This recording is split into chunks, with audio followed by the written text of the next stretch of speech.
Suzuki genuine parts for Suzuki Espresso. Ito ay pares na front shock, right and left. At isang rear shock.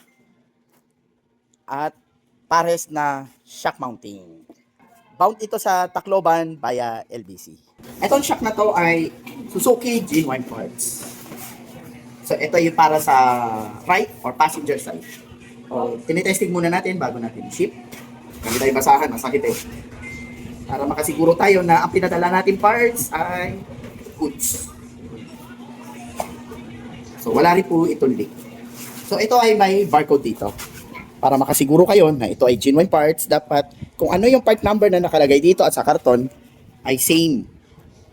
Lalabas pag in-scan nyo tong barcode. So ito naman ay for left or driver side. SGP parts din po. So, may barcode din po to. Check nyo dito.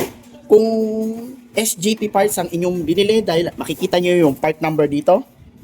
At makikita nyo rin dapat ang part number dito, same po. So, testingin din natin.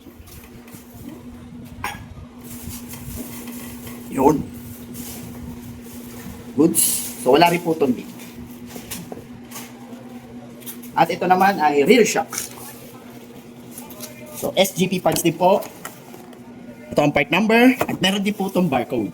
So, pag in-scan nyo rin po, kung ano yung part number, yun ang lalabas sa pag-scan nyo sa barcode. So, testing.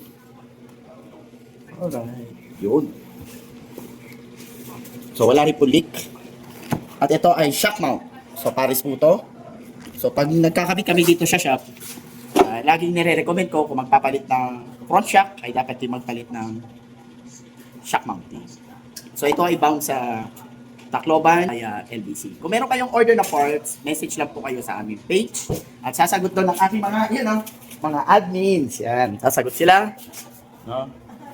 At nag-ship kami nationwide via Epicargo and LBC. Meron din po kaming Lazada store ng Mr. Robert at within Metro Manila. Pwede po kayo mag-pick up dito sa aming shop sa Valenzuela. I-type nyo lang ang Mr. Robert Auto Parts Repair Service. Pwede rin po kayo magpalalamog within Metro Manila, Laguna, Rizal, Cavite, Pampanga, Bataan, Batangas, Laguna. Maraming salamat.